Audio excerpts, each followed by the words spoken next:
Y bueno, trajimos sin lugar a dudas a una joven experta. Bienvenida a Carla Barrios. Ella es psicóloga clínica, psicoterapeuta sexual y recientemente nos regaló un libro que se llama Ante la violencia sexual infantil.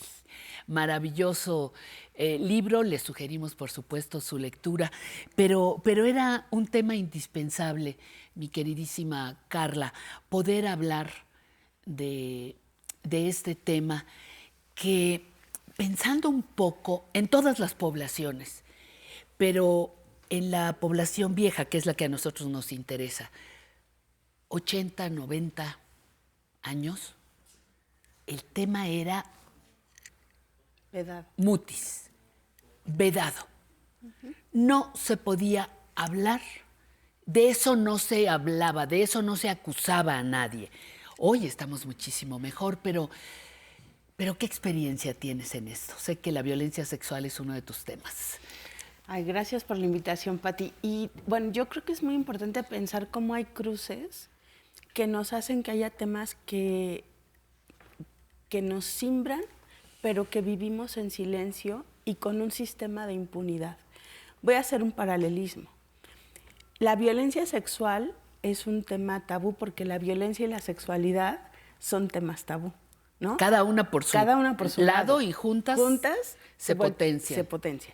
Si pensamos en violencia sexual en la niñez o en la crianza, es un tema tabú porque las personas niñas no tienen recursos, no saben. A veces ni entienden, no entienden. Claro. Sienten, pero no entienden. Claro. Ajá.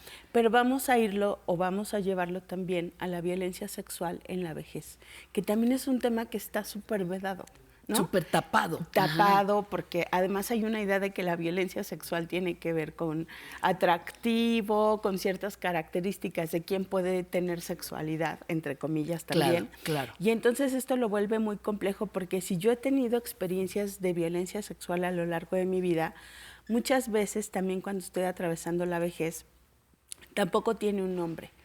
Hay mujeres que lo único que han vivido en toda su vida ha sido violencia sexual, desde que eran muy pequeñas hasta que están en la vejez. Y que no ha habido los espacios, ¿no?, para hablar, para conversar.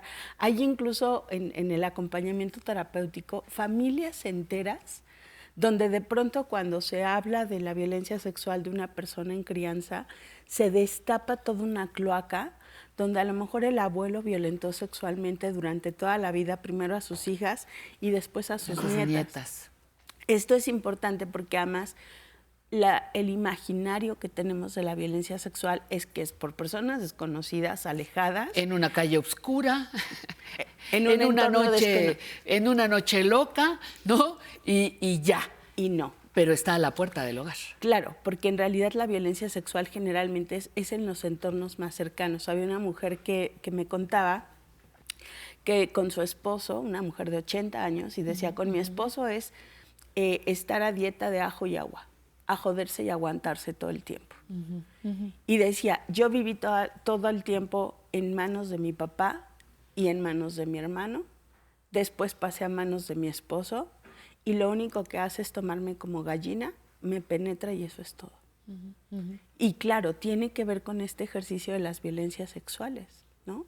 Pero a veces como no tenemos esos otros referentes o es algo que no podemos tocar, no podemos hablar, lo vivimos con mucha confusión. Y me quedo con que la vida es así, ¿no? Es que porque no hay referentes. La cruz que me tocó es disfrutar es malo, el derecho al placer no existe, en fin, todas estas cosas. No se hablaba de eso, obvio, no se denunciaba. No se denuncia. No se denuncia y todavía se sigue viviendo como culpable, como yo que soy la víctima, me siento culpable. Yo provoqué, yo hice. Yo no hice. O yo no hice nada, yo no debería haberme ido, Pero yo te decía, por ejemplo, hay niñas que ni siquiera entienden. ¿Y por qué no denunció? Pues porque se tardó la niñez, lo que le quedaba de niñez, la adolescencia, parte de su juventud, en entender, en procesar. psíquica y emocionalmente el evento, ¿no? No es tan fácil. Y no es tan fácil además porque muchas veces las violencias sexuales no tienen esta imagen de Hollywood y los programas que vemos en televisión, donde es una cosa súper amenazante y brutal. Muchas veces es, ay, mira qué bonita, ay, pero mira, ¿no? Yo sí. que te... ¿Sabes? Ajá, sí, sí. No pasa por estos discursos narrativos que nos enseñan afuera y eso hace que sea muy complicado entender porque además hay algo importante. Nuestro cuerpo está hecho para sentir placer.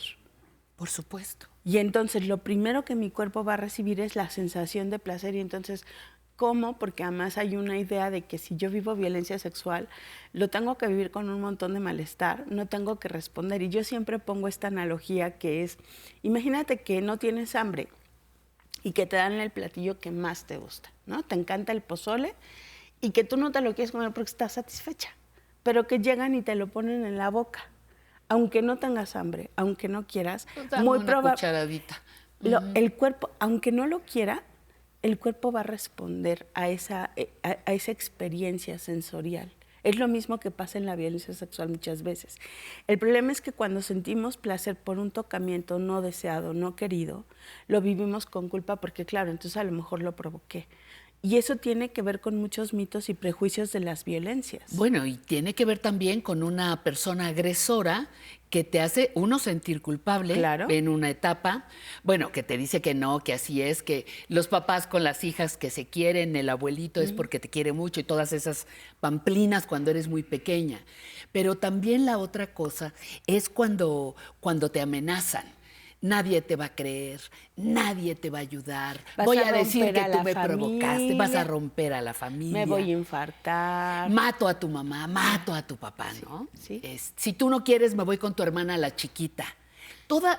Porque hay toda una estructura para eso.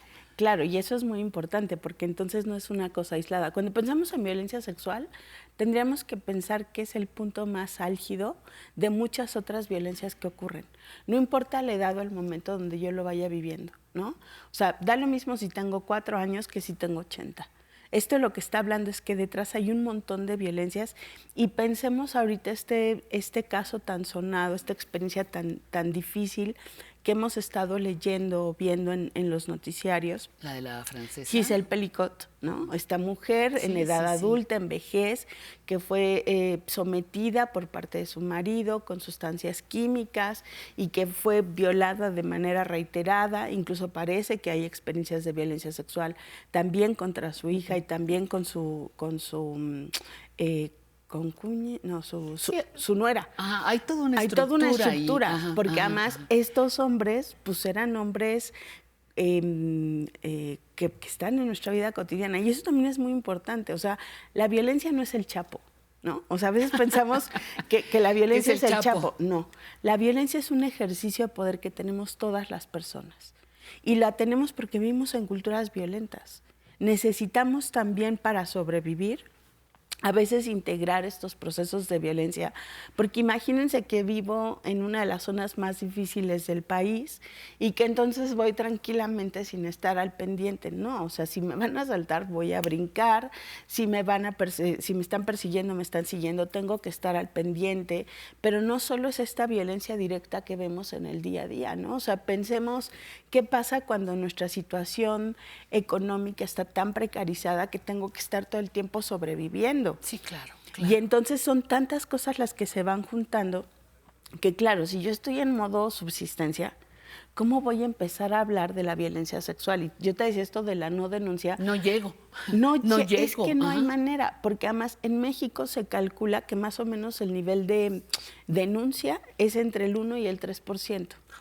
Entonces imagínate, los datos que tenemos registrados están súper ocultados, ¿no? No los podemos ver. Más o menos, por ejemplo, se calcula que cada 4 minutos una persona en crianza está viviendo violencia sexual.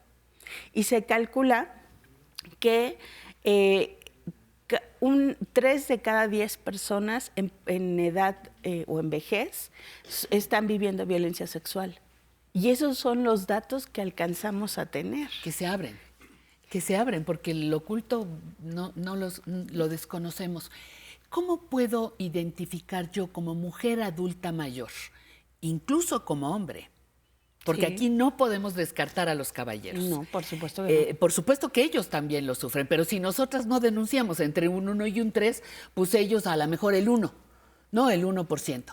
Pero ¿cómo es posible que yo me libere a mis 60, a mis 70, a mis 80, a mis 90? ¿Es posible que yo me libere de esa carga? ¿Es posible que yo logre exorcizar el dolor, la tristeza, la culpa de eventos de esta naturaleza? ¿Es posible que a mi edad, a mis 80, pueda pedir ayuda? Sí. Y yo creo que esto es muy importante porque mucho de poder hablar y de recolocar la responsabilidad en quien ejerció la violencia. O sea, generalmente lo que hacemos es culparnos y vivirlo con mucha vergüenza. Acá mucho es, yo regreso la responsabilidad a quien ejerció la violencia. Yo no pude haber provocado ninguna violencia. No hay manera, ¿no? Entonces, un primer punto es cómo recupero mi dignidad, cómo recupero mis recursos, cómo voy honrando mi historia y voy siendo compasiva, dándome cuenta que tal vez no pude hablar porque mi entorno era muy difícil para poder hablar de lo emocional. A lo mejor porque de eso dependía mi subsistencia o la de mi mamá o la de toda mi familia y que no había manera de tener un espacio seguro para verbalizarlo. Muchos de los procesos que nos acompañan para dignificar nuestras vidas tienen que ver con desprivatizar el daño. Es decir, esto no solo es mío. Esto nos corresponde y hablarlo ayuda a reacomodar y a tener otras narrativas. Había otra consultante que tenía en ese momento 75 años y que me decía, es que yo nunca pensé que podía darme cuenta de que yo no lo había provocado y que yo podía además hablarlo con mis nietas. Y entonces ese proceso fue muy importante porque además ayudó a que se juntaran las nietas y la abuela, porque además su hija había muerto y entonces tenía la vinculación, un vínculo más un cercano. vínculo más cercano. Sí, sí. Y eso lo volvió muy importante para ella porque dijo, yo recuperé mi vida con esto. Qué importante, qué importante. El trabajo terapéutico, la falta de trabajo terapéutico puede provocar episodios de depresión severos. Atrás de la depresión puede haber violencia sexual. Violencia sexual y todas las violencias, porque además en la depresión y la ansiedad son enfermedades sociales, no tienen que ver con la persona. Si yo veo situaciones donde estoy aguantando, eso me va a llevar a vivir con depresión o ansiedad. Entonces, por eso recolocar, poder hablar, permite acomodar desde un lugar de mayor acompañamiento y autocuidado. Pues esa parte del autocuidado puede empezar pidiendo ayuda, ¿no? Sí. Puedo hacerlo a la edad que tenga, no importa.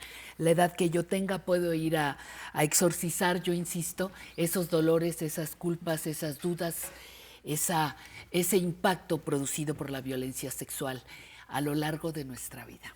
Muchísimas gracias, Carla Barrios, por tu presencia. Como siempre, un placer.